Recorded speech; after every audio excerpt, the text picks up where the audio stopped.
Hello, everyone. Welcome. I am Sarah Robb O'Hagan, the CEO of Exos, and I am so excited to be joined today by Dr. Nicole, we can call you Nikki, Shaffer, who's the Senior Director of Colleague Wellness at Pfizer. Hi there.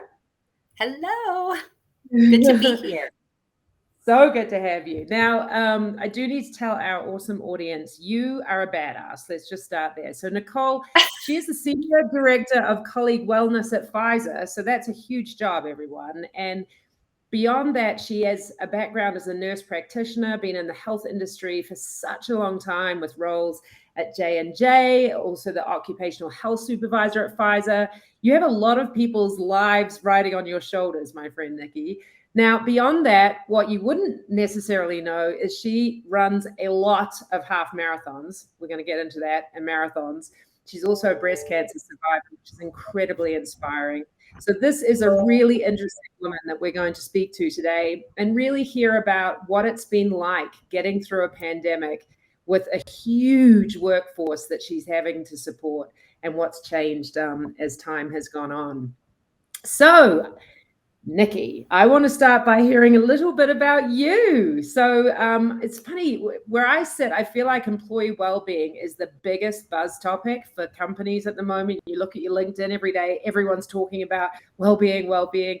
But you actually got into this business a long time ago. What attracted you to it? So it was by convenience, honestly. So when I was way back in my undergrad for nursing school, we did a lot of it was a hospital-based program. So they put us in different rotations to get a flavor of all different types of nursing that was out there.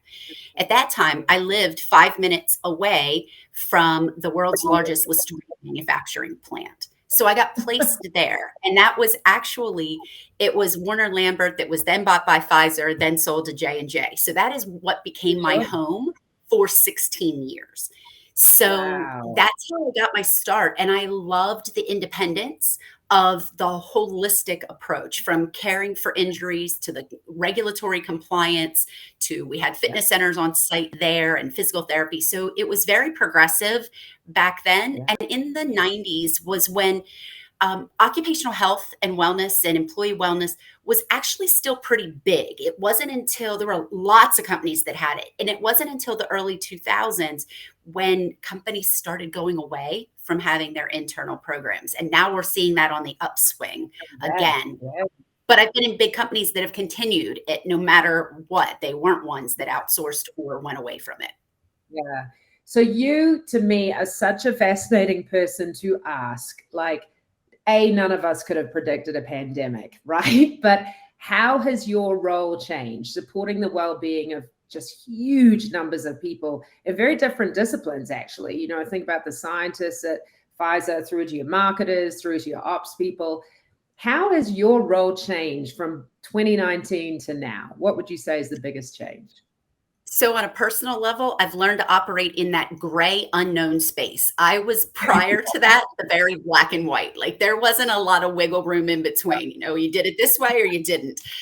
So I've sometimes said I think the pandemic was, the curse to me to say you need to learn to be a bit more flexible and move with whatever's happening. But from a work standpoint, it was looking at ways to meet employees where they were at, because now again, as a company, we're in 80 countries. So it was looking at regulations, setting up guidelines. And we had a small team that really, our focus every day was on the health and wellness of our team members. And in some countries that was, they didn't have access to healthcare. So how do we help them to have telemedicine options, to get them resources that they need? And it really helped me focus on the health disparity piece, but also just driving that consistency. I spent a lot of time feeling like I needed to be Susie Sunshine, where it was, I needed to be that peaceful, calming voice of reason. And the thing that we never stopped looking at was the science. It needed to be scientific based. So it wasn't based on the whim that, the wind blew a different direction and the government was going to do this, or now we're decreasing restrictions because we need more people in this part. We kept to the science, and we continue to do that. And I think even in the overall holistic piece of health and wellness, that's what we need to do. It's not the fad diets. It's not what's going to work today. It's not, I need to take this class because that's what everybody's doing. Just please don't bring back step aerobics. I'll just say that. Like, we can do lots of classes, but I'm not doing that one. But there, just again, that whole picture of why do we do what we do? What is our purpose? And how do we continue to support the needs of everyone within the organization? And that's the part. It's the everyone within the organization, because everyone went remote. So it's no longer your majority of your people were captive audiences at locations. They weren't. A lot of our workforce was at home. We did have groups we needed to keep working, obviously, as essential workers, manufacturing folks and the researchers. But adding in the mental health was, we had mental health programs, added them exponentially. Yeah. And I love what you said about staying away from the fads, right? It's because from where we sit at Exos, like, we see these big kind of trends come through the buying community, like the people who do what you do. And right now it's burnout, burnout, burnout. Like 10 years ago, it was kind of more about diabetes and issues like that. Yet burnout has been around for a while. I think it just maybe got magnified by the pandemic. Like, I'm really curious your perspective on that, because I love what you're saying about you actually have to do the fundamentals right anyway. And I also think we tend to see quite a lot of clients who problem is mental health and burnout, solution is like the immediate fix to that, as opposed to the holistic, like, is the person connecting with their teammates? Are they feeling energized? And I know you pioneered some really fun programming with our team around like your Energizer meeting programs, just getting people fired up. Can you share with the audience a little bit of what that was and why you thought about it holistically? Sure. And, I have to give a big shout out to Darren Bartow, who is our account manager with Exos, because Darren and I have worked together in so many different capacities, in 20 years, really 20 years of us working together. And he's very integrated into the Pfizer culture and business. So that makes a huge difference in being able to think through, brainstorm about what types of programs we need. What do we need to do? And even in the meeting energizers, that sort of has changed a bit, because it's gone to hybrid. So no longer is he running all energetically into a meeting and doing a fun, 10-minute little break.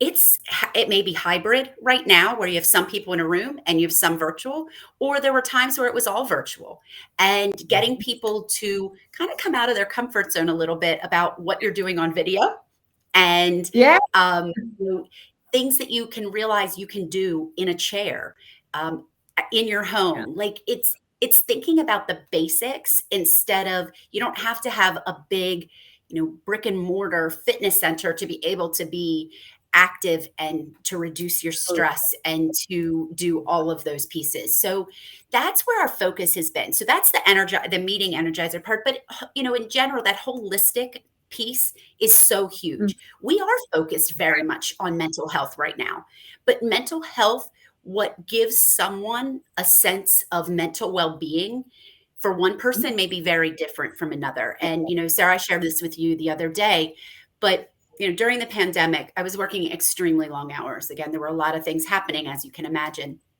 And I was seeing people posting on social media about family game nights and all these other things. And I'm starting to get very stressed, because I'm like, my family with my 3 teenage boys, we're not doing that. I actually stopped wearing my Apple Watch, because every hour it would buzz and tell me I hadn't moved. And I'm like, I can't. It made too much anxiety. Because to me, it was like one more thing that I needed to try to do, and it wasn't happening. So for me, that balance, or what gave me a sense of purpose and centeredness and kept my stress calmed, was I had dinner with my family every night. So no matter what was happening, I had dinner together as my family, and they knew I was probably going back to do some more work after that. And, those work hours I knew were going to not be permanent too. I think that's another thing, is understanding that life can't be all marathons. There needs to No. be those segments of sprints. And my sprint was long. I really thought that I used the marathon language of thinking, okay, my end is at 26.2 miles, but this 26.2 became 48 between 300 and whatever. It just kept going and going. They moved the finish line. But I think that's that whole understanding of how we build for success in handling stress, handling even our physical or emotional goals in life, small amounts. Yeah. I would love to ask you personally, because if I heard you correctly, you told me that you ran 14 half marathons in 2018 and 19. Like, I did. Badass, everyone. How did you bring the mindset that gets you through those long, hard, tough runs into what you do at work? Because one of the things that I love about our philosophy at Exos is we really try to think about how do we take physical challenges and apply the same mental techniques to stress in the workplace. Were you able to do that? You seem like you did. Yeah, for the most part, because for me, I always look at goals. So it was, what's the short term? So even when I was running, I didn't like looking at those mile markers. Like, please keep those mile markers away. And I would prefer them not. I know lots of people are like looking at their splits and looking at all of that. I wasn't there to win the race. I was there to finish the race and beat my time. So it was the competition with myself.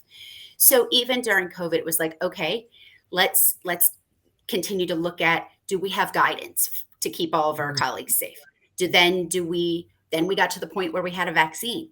Then we got to the point of launching boosters. And so for me, it was all those different tick offs.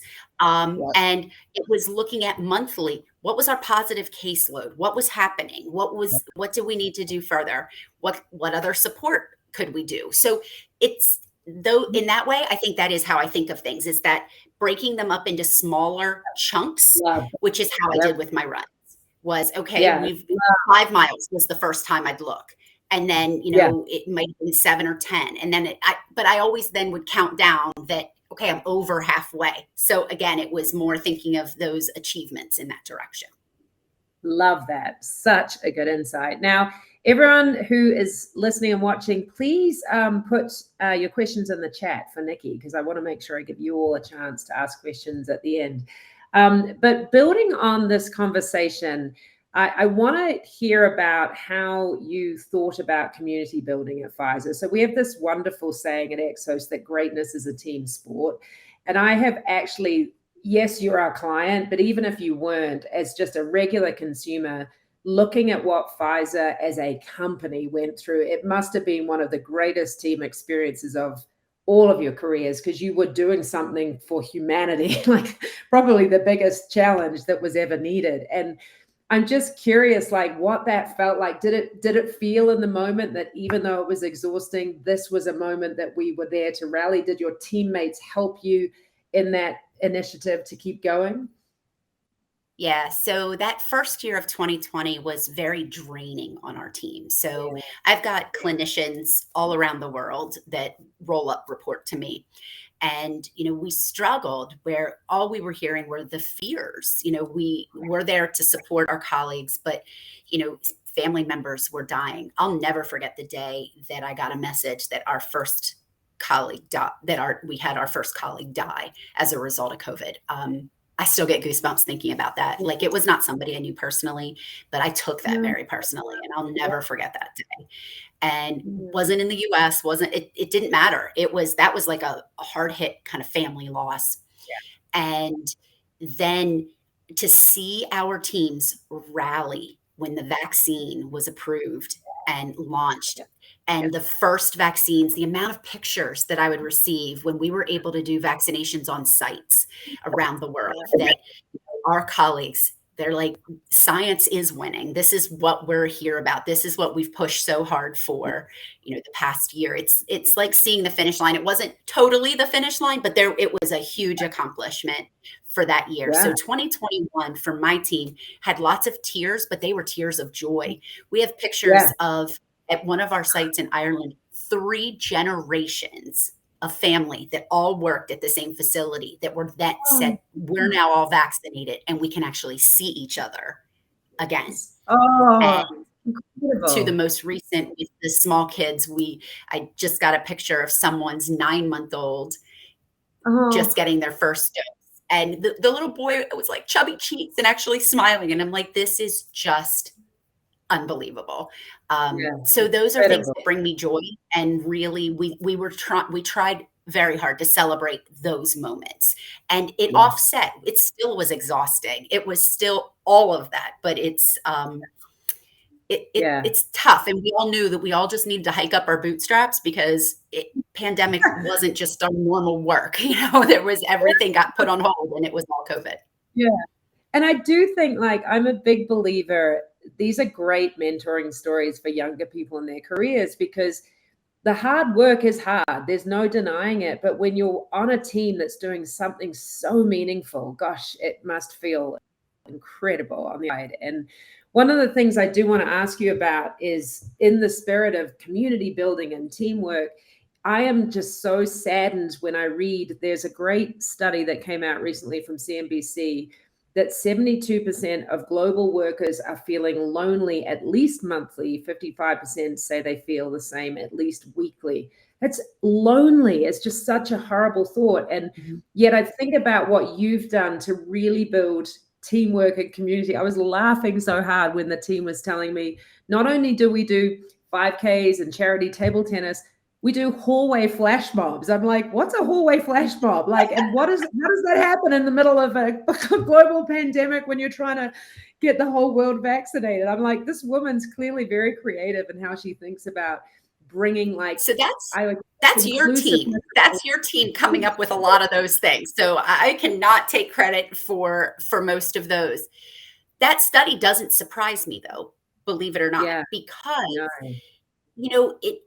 there's kind of that balance. Some people were super happy to be working from home. I, for one, totally fine working from home. But a lot of other people, I started thinking early on where we had significant people who were working in a 400 square foot apartment in Manhattan by themselves, staring at 4 walls. And so that interaction, or I think of our sales colleagues, that their whole drive is about being with other people. Like, they are energized by being with people. When everything went virtual, that's really hard.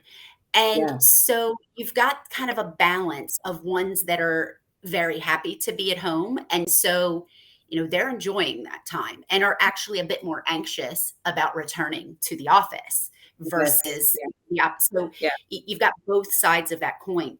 But that loneliness piece, I try really to get people to use their video. And I know there are a lot of people who are like, oh, I don't want that. Pfizer really pushed for that a lot during the pandemic. And I've still had people say, I still feel disconnected. For me, I have found the video, just like Sarah, beforehand, you and I were talking about the colors of our walls, where we're at, or different things. I do that. I'm constantly like, oh, it looks like you changed where you sit today, or, oh, back in the office. But it's that connection. And not everybody's comfortable with that. So, it doesn't surprise me, but I think we look for ways to create team opportunities. And coming back to the offices or the workplace, I think that will help some, even in a hybrid model where we're still saying for a lot of our team members, they can work from home. Not my clinical team, but Pfizer team in general, that they can work from home certain days of the week, be flexible with that. But it's tough. But those sense of communities, the way that you engage with coworkers is so important. And looking for ways, it almost becomes forced now because we've been so out of that routine that it's really trying to push engagement in ways we didn't have to before. Totally. And I think it's funny because it does feel a little bit like when we finally all were able to move and suddenly everyone was traveling like crazy. It was almost overwhelming in the other direction. And so it is important to balance. And I am really grateful and thankful to you and your team, because you did make the decision to bring Exos Fit, which is our remote offering to support those remote employees, so that we could balance that with what we were doing for those who can come to campus. What was behind your decision to do that? Like, was that about sort of making sure you could bring both sides together? It was, but it was also for me pushing your team to say, can we make this international? I Yes. really wanted something that we could have, that it wasn't just for those sites that we have that have brick and mortar fitness centers. And it wouldn't be just for the remote workers from those locations.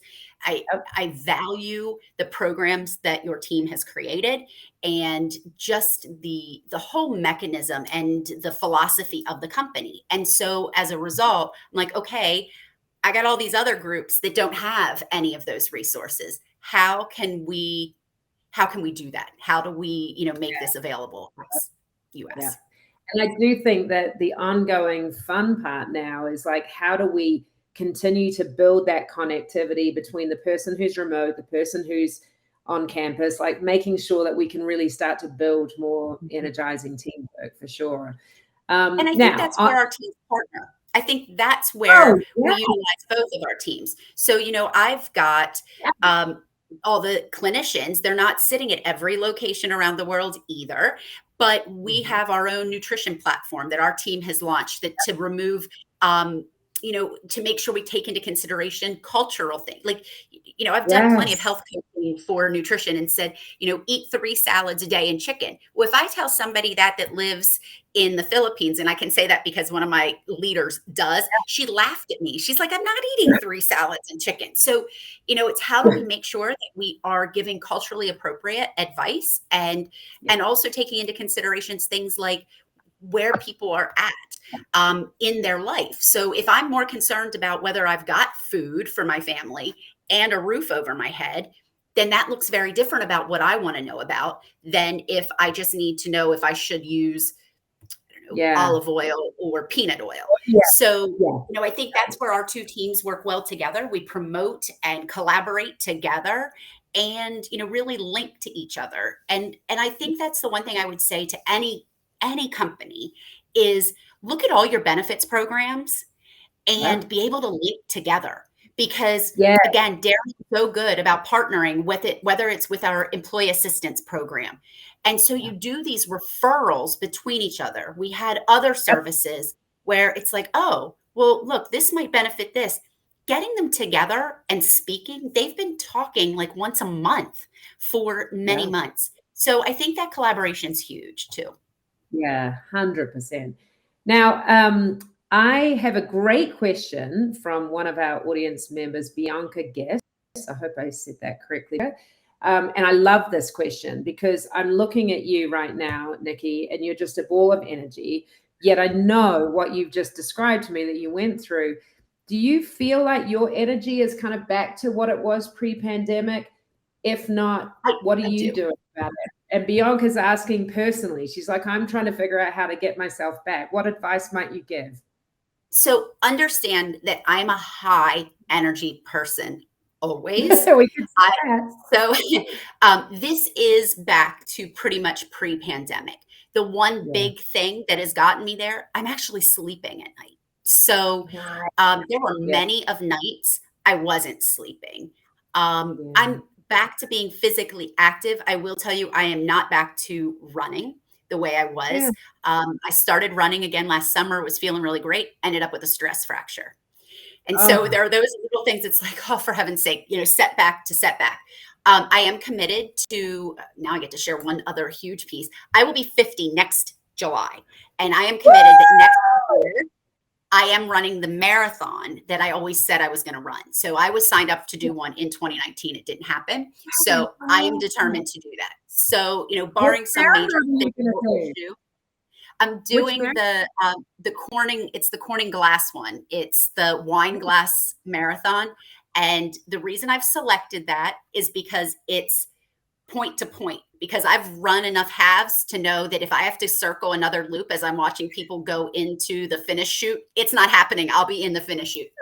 But I say that because for me to even think about doing that again, I definitely feel like I'm back to my energy level. And Bianca, when you asked that, like, I juggle a lot of things. I have 3 teenage sons. I'm at every baseball game I can possibly be at of 2 of them. I just had one graduate from high school. I care for a 91-year-old grandmother. Like I don't stop.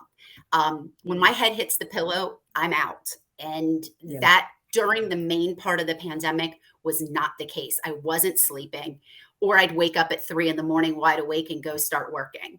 So I think the fact that I'm back to doing my outside activities, my family activities, etc., I do feel like I'm back, and I feel mentally back because I'm able to think longer term goals in the workplace as well as in my personal life.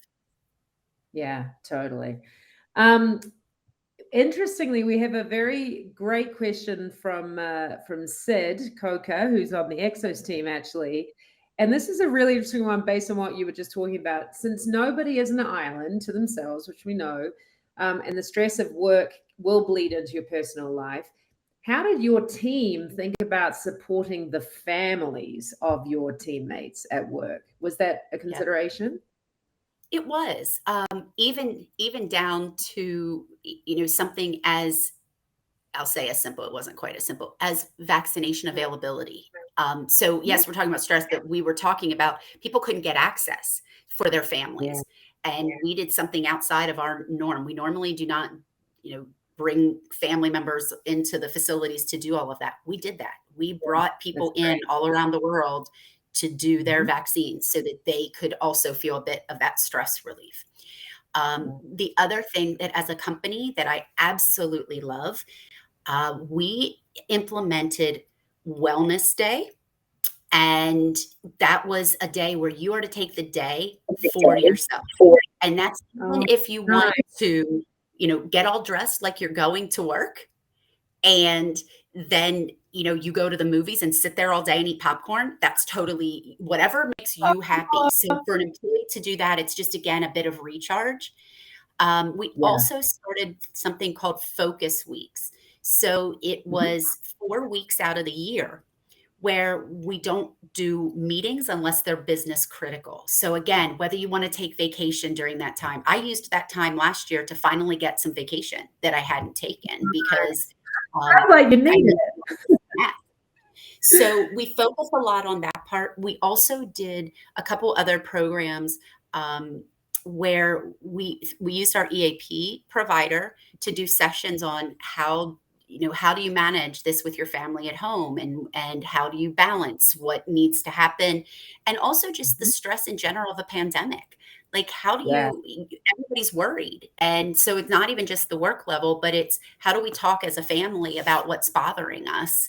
And also, how do we all survive living at home together when we're not used to being in those 4 walls 24/7? So we try to think of it in all different directions about how we support them. Yeah.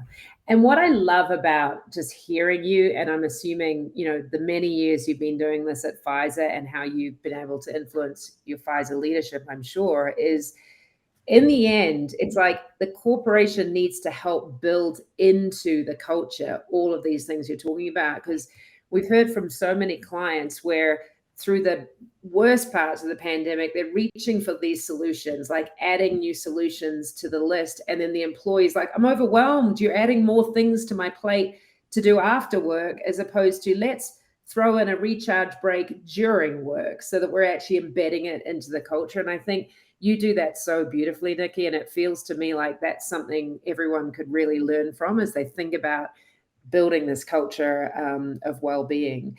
So we're about to run out of time. I could talk to you for hours, by the way, but I do have to ask you, with all of your experience and now standing where we stand today, your predictions. Like, everyone's asking the question, what's hybrid work going to be like? What will it be like 10 years from now?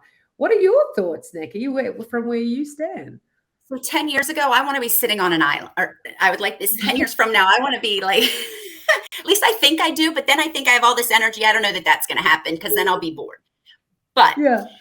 I guess the thing, being at this for 28 years, you see the pendulum swing so many different directions, and Yeah. it seems to swing extremes. So, Yeah. we went to the extreme. We went from everybody having to be in the office every day to the pandemic made us everybody's at home every day to now coming back to that hybrid. I think that hybrid will be a bit more defined. I think you'll see less sizable brick and mortar. Some industries you have to, like, there's no getting around a hospital being brick and mortar. I think that that's going to be, it is what it is. I mean, although we're adding telemedicine, you're not taking care of intensive care, from home. Totally. I think that what we'll need to level set, though, is the workday boundaries. I see that missing, meaning that when we had commute time, when we went to the office, you drove to work from 7 to 8, let's say, and you drove home from 5 to 6. That doesn't happen now. If you're working at home, where does your workday start and stop? Yes. And how do you find that right balance? Because we all have things that can continue to go over. I saw someone say about, feeling unmotivated and burned out because there's so much to do. But we can only do so much in a day. And it's really, talking to your managers, it's understanding what those priorities are for that day. And then you've got to shut the computer and you've got to walk away from it because it sucks us in. Technology every single day. And I am very guilty of it. My phone is like attached to my hand, I think, as an extra appendage. And so I'm constantly, it's like Pavlov's dog of if something pops up, I've got to look because heaven forbid we wait 30 seconds to reply to somebody's message. So I think it's really figuring out how to balance all that we've got. And again, balance means different things to different people. So I'm not one that's going to say it defines balance, but it's finding what your personal balance looks like, what you're willing to accept and do, and what needs to be pushed off to another day or to somebody else. Yeah. Well said. Beautifully said. Nikki, this has been such a pleasure. Thank you so much for your time. And for everyone who's been listening in, I believe we'll put a link in the chat for you all because there's just a neat case study of Exos and Pfizer's collaboration together of navigating this pandemic and navigating how we really built our best efforts to build a really healthy, good workforce experience. So check that out. Anyone who wants to learn a little bit more, and more than anything, Nicole, Nikki, you are amazing. Keep going with that marathon. We want to hear about that. Your team at Exos is here to support. You know that. We got you covered. So I don't know. Now that I'm here, I've said it out in the open. I've been trying to keep it pretty quiet. So now it's out there. Now I don't have any reason not to. You said it. We all heard it. So it's happening. And we can't wait to cheer you on. Thank you so much. And have a great day.